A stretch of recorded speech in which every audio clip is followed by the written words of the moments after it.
영상 엄청나게 많구만. 와, 이걸 이렇게 만든다고? 자, 이름을 바꿨어요. 레베기. 뭔가 좀 파이팅 있는 이름을 하고 싶었는데 아무 뜻이 없어요.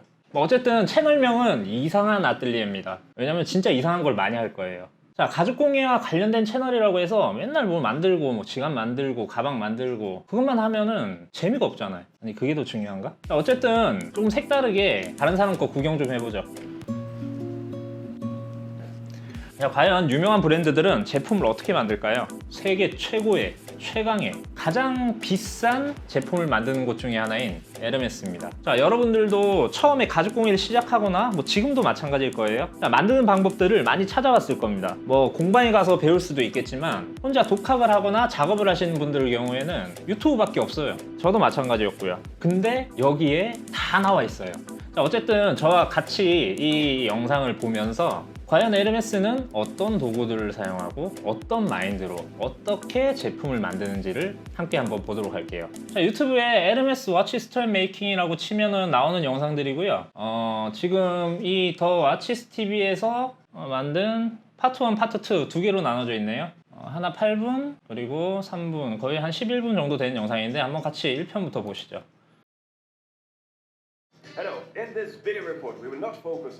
이건 뭐 별로 중요하지 않으니까. 레드 컬러 예쁘다. 와, 지금 이 레드 컬러의 흰색 엣지 코트는 이건 아무나 할 수 있는 게 아니죠. 사실 좀 제작자 입장에서는 되게 부담되는 컬러 조합이에요. 이게 실수하면 바로 티가 나거든요. 에르메스도 마찬가지고 굉장히 부담스러운 컬러 조합인데 해놓으면 또 이렇게 예뻐요. 악어고. 에르메스 가죽 보관하는 곳인 것 같고요. 악어 가죽 보이죠? 여기가 작업실인가 봐요. 악어 가죽 같은 경우에는 지금 머리 부분은 쓰지 않는다는 얘기예요. 그러니까 이 우리가 스킨의 비늘 부분, 이 부분이 일정하지 않기 때문이라 그러는데, 그러니까 보통 이런 좀 브랜드들 같은 경우에는 그런 것들을 굉장히 중요하게 생각하더라고요. 얼마나 일정한 어떤 그런 패턴이 나오는지, 그리고 조금이라도 어떤 흠집이나 어떤 데미지를 입은 부분이 있으면은 그 부분은 될 수 있으면이 아니지, 아예 안 쓰려고 해요. 그래서 로스가 생각보다 많이 나와요. 그렇기 때문에 단가가 올라가는 경향도 있죠. 뭐 꼬리 부분, 저기 맨 밑부분도 안 쓴다는 얘기예요. 보면 지금 잘려 있죠, 여기.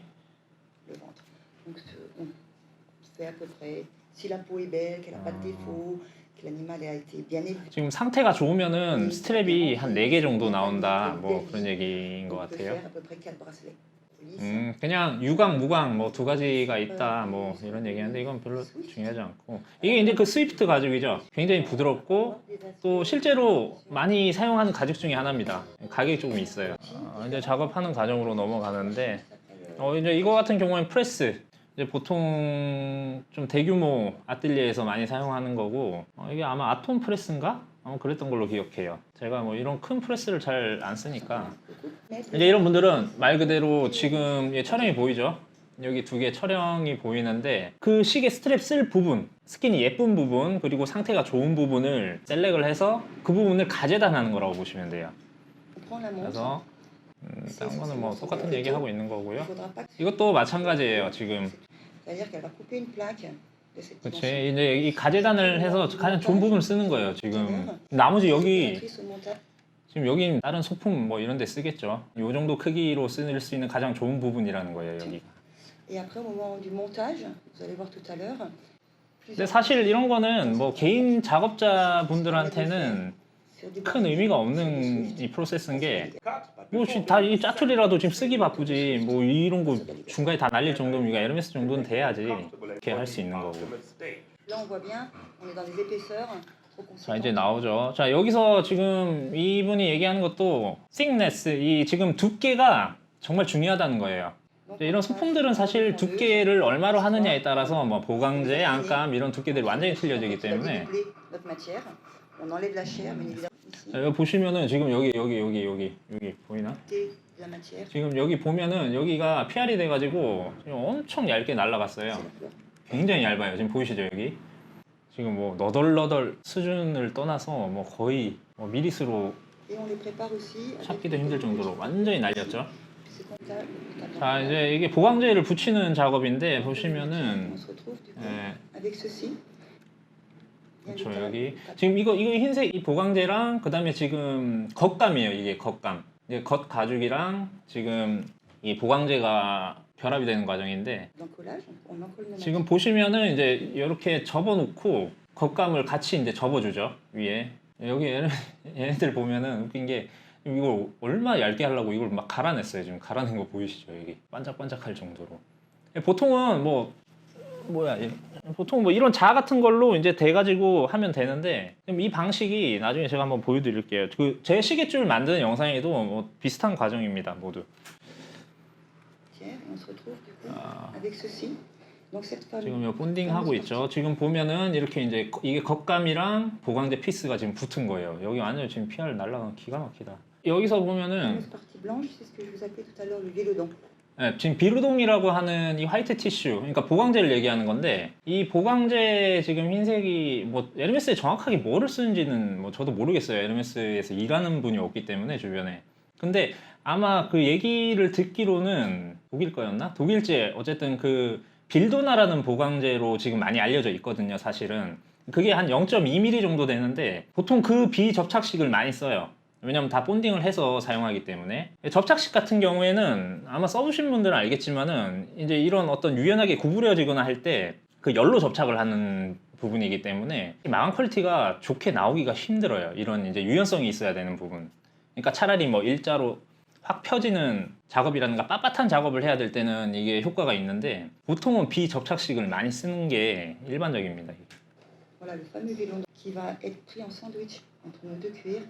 자, 이제 시계줄이 보면 파트가 두 개로 구성이 되어 있는데 이 부분 같은 경우에는 여기 이제 버클이 장착되는 이제 그 파트고요. 여기는 이제 스프링 바가 들어가는 부분이죠. Qui va empêcher de le déformer. 네. 지금 여기 이제 이렇게 접혀 놓고 안감이 붙여져야 되기 때문에 4% 데미지를 주는 겁니다, 여기. 네, 지금 보면은 이제 여기도 PR된 이 안감이 이쪽에 붙게 되겠죠. Donc, la 지금 prochaine 이제 étape, 본딩 하는 c'est 거고요. notre doublure qui est aussi pareil. 지금 이제 총 보면은 3장이 붙은 거예요. Voilà, l'étape terminée. 지금 이게 안감 그리고 겉에 지금 보강제까지 Carrure à zéro. 총 3장이 지금 결합된 과정입니다. 여기 보시면은 시계줄이 2개로 구성되는데 버클이 달리는 파트 그리고 이거 긴 Avec les 부분. deux retours, parce qu'encore une fois, on a 사실 여기까지가 굉장히 지금 어려운 작업인데 뭐 이제 영상이니까 굉장히 간단하게 나왔죠. 하지만 이게 굉장히 정교해야 되는 부분이에요. de l'autre côté la montre. Donc la dernière étape. 자, 아직 파이널 쉐입이 그러니까 마지막 모양이 아니라 이렇게 얘기하고 있죠. 자, 지금 보시면은 이제 이 가재단 된 상태에서 지금 작업이 끝났잖아요. 이제 모두 다 붙은 상태에서 이제 촬영을 가지고 원래 모양을 찍어내는 거죠. 지금 보면 이제 뒤에 이 눈금이 칸이 돼 있는 이 노트를 이용해서 지금 정확한 위치에 잡고 지금 재단을 이제 해주는 겁니다. Vraiment l'outil qui ressemble au semblant. 이 긴 부분 깔끔하게 이제 나왔죠. 이렇게 지금 여기서 약간 주목해야 될 부분은 이제 여기는 그래도 에르메스 같은 경우 이제 똑같은 사이즈로 대량 생산을 해야 되기 때문에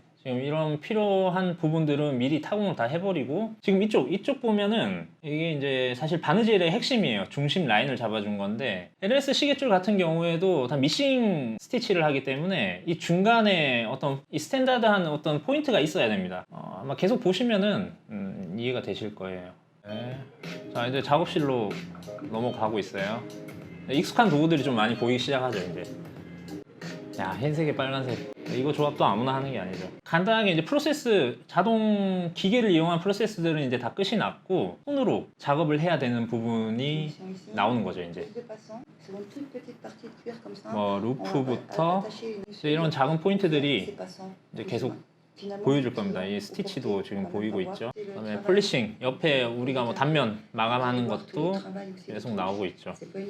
지금 보면은 여기서도 얘기 나오지만은 거의 1시간에서 1시간 15분 정도 작업이 된다고 보여지고 있어요. 그러니까 영상이니까 편집이 되고 이래서 되게 간단하게 느끼겠지만은 작업을 보통 하게 되면 최소 1시간 이상. 왜냐면 마감에 그만큼 공을 들인다는 얘기거든요. 그래서 LMS 같은 경우에도 기본적인 어떤 공정은 이제 자동으로 할 수 있는 것들은 자동으로 하고 그다음에 머신을 이용할 수 있는 건 머신을 이용해서 하되 손으로 마감하는 과정은 이제 고수를 하고 있는 거죠. 이거 첫 번째 거는 이제 이렇게 끝이 났고요. 이제 두 번째가 공정들이 나올 것 같아요. 이분이 장인인데 보통 우리가 이제 생각하는 장인의 모습과는 조금 틀리죠. 뭐 작업 방식도 그렇고 작업 복장도 그렇고 좀 더 자유롭고 역시 뭐 에르메스라서 시계도 에르메스 차고 있네요. 자, 여기서 보면 알 수 있듯이 겉감이 붙었고 보강제가 있는데 지금 여기는 지금 본딩이 안 돼 있는 거예요. 벌어져 있는 게 보이죠. 그리고 여기는 PR이 이제 얇게 돼서 양감이 이제 붙어 있는 거죠.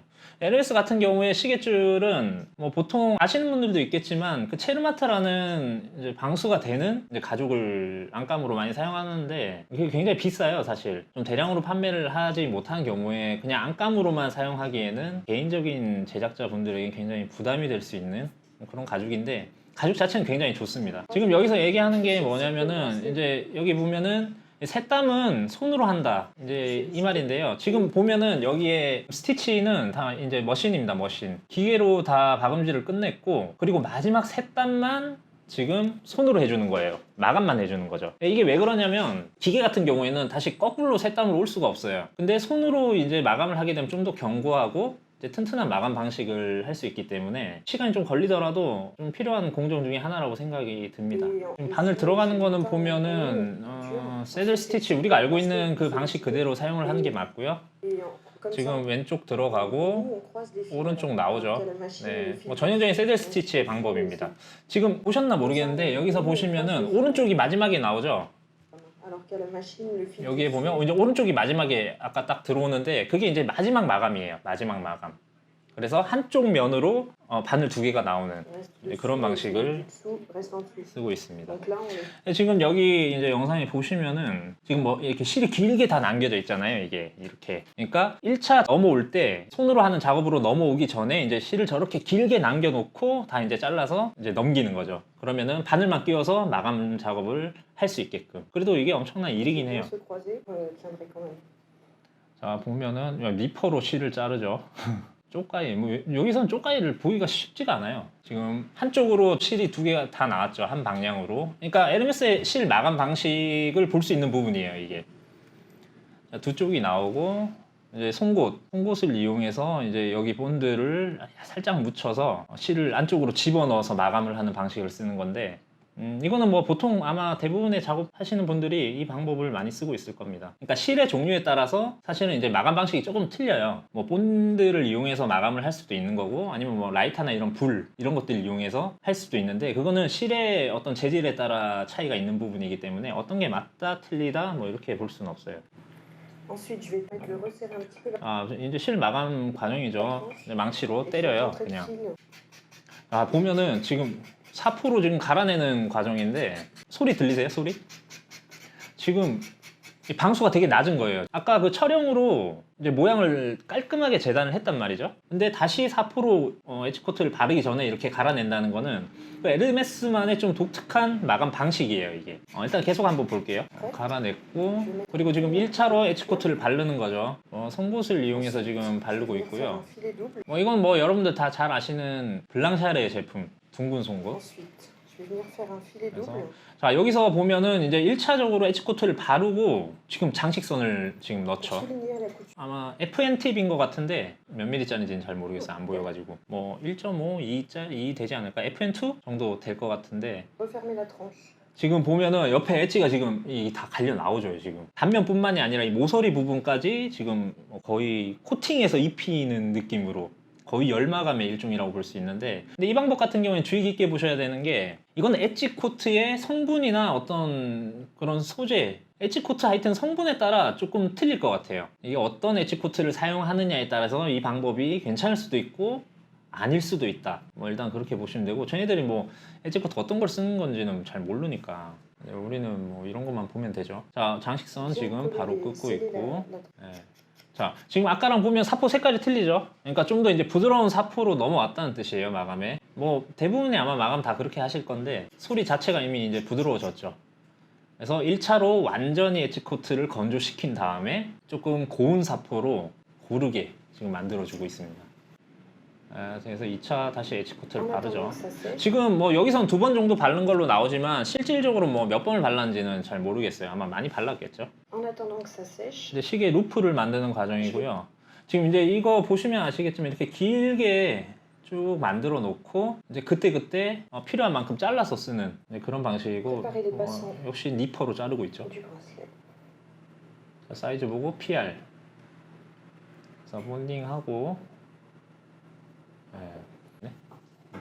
자, 좀 신기한 거 있죠 여기 지금 그리프로 타공을 했는데 지금 여기 보면은 아마 이런 제품은 없고 아마 이쪽 에르메스에서 만든 걸 겁니다. 이게 지금 얇게 만들어서 이 그리프를 지금 붙여 놓은 거예요. 여기 보면은 지금 나사로 렌치로 조여져 있죠. 그래서 날 4개짜리를 2개를 붙여 놓고 이제 한 번에 때려서 작업 시간을 단축시키는 거죠.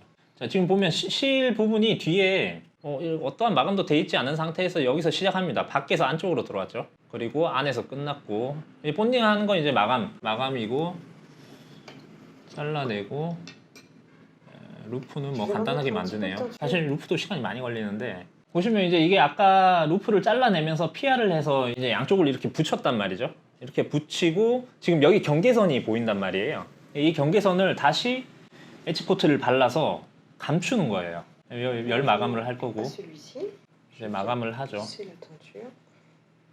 지금 이거 같은 경우에는 뭐 저도 사용을 하고 있는 거긴 한데 S05, 그러니까 뭐 에르메스 팁이라고 그러는데 열 마감에 사용하는 팁입니다. 그리고 이거는 르가드라는 제품이고요. 손잡이가 지금 르가드 손잡이네요. Je viens mettre la 숫자가 cire 나오나? d'abeille. 잘 안 보인다.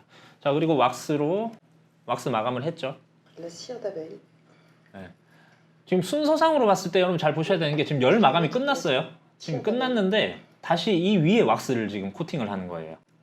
이게 뭐 순서가 뭐가 맞다 틀리다 이거를 따지는 건 아니고 어쨌든 지금 우리가 오늘은 에르메스의 작업 방식을 지켜보는 거니까 한번 참고를 해보는 것도 나쁘지 않을 겁니다. 얘네들 같은 경우에도 그 수많은 시행착오와 수십 년 수백 년 동안 작업 방식을 이어오면서 개선하고 바꾸고 해서 지금의 방식이 왔을 거란 말이에요. 이게 영상이 몇 년도 영상이지? 어쨌든 그래서 이 작업 방식들을 참고를 했을 때 여러분들이 아무래도 조금 더 좋아질 겁니다. 작업 방식이. 왜냐면 고민해서 내놓은 결과니까요. 여기도 열 마감 똑같이. 지금 보이시죠? 실이 계속 이렇게 길게 남겨진 거. 아까 말했듯이 이제 머신 스티치. 그러니까 이거 이름 뭐야? 생각이 안 나노. 이제 재봉 작업을 하고 길게 실을 남겼어요. 남겨가지고 이제 마감 작업을 해라. Ensuite, 이런 ici, je 거고. vais marquer 네. 자, 여기서 지금 보셔야 되는 게 couture à la main. 자, 머신은 지금 여기까지만 들어간 거예요. 여기. 그리고 지금 손으로 하는 부분은 세로 그리프로 뚫어주고 있어요. 지금 타공을. 그쵸? 왜냐면 이제 루프랑 같이 결합이 돼야 되기 때문에 이제 나오겠죠? 끼우고 네, 똑같죠. 여기 보면은 이제 여기 루프가 들어갔고 아마 이제 한 요 정도까지 바느질이 마감이 돼야 되겠죠. 근데 신기한 거는 이제 뒤에서 지금 오는 게 아니라 지금 앞에서 뒤로 가고 있다.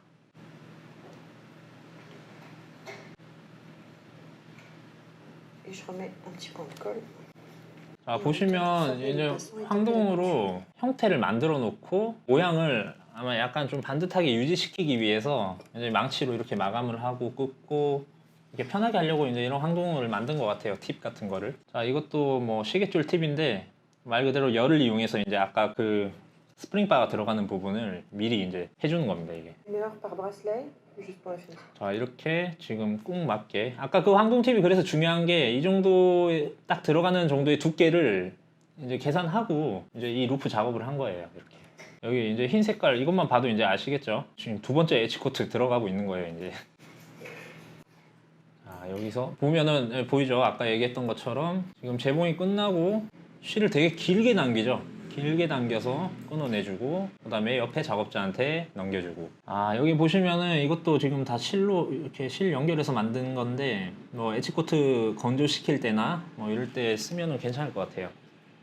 아이디어가 좋네. 네, 여기 보이죠? 그러니까 이렇게 저도 아니 목줄이나 이런 거 할 때도 마찬가지지만 이렇게 루프를 길게 만들어 놓고 이제 그때 필요할 때마다 잘라 쓰는 게 편합니다. 왜냐면 그 루프대로 길이를 미리 잘라 놓으면은 사실 가죽이 아무리 PR을 잘했다 하더라도 매번 그 두께가 항상 일정하진 않거든요. 오차가 반드시 생기게 돼 있어요. 이 부분은 뭐 두께가 0.5인데 이 부분은 뭐 0.6이 될 수도 있는 거고 그러니까 이 같은 파트 안에서도 부분마다 틀린 거죠. 그래서 이렇게 길게 해놓고 차라리 겹쳤을 때 이 남는 부분을 그때그때 계산해서 자르는 게 사실 더 정교하게 만들 수 있어요. 여기도 지금 이렇게 작업된 거 보이시고 이렇게 이제 끝이 나네요. 자, 이렇게 이제 두 편을 연달아 봤는데요. 좀 이렇게 같이 보니까 좀 재밌지 않나요? 좀 재밌는 것 같은데 하나만 더 해볼까?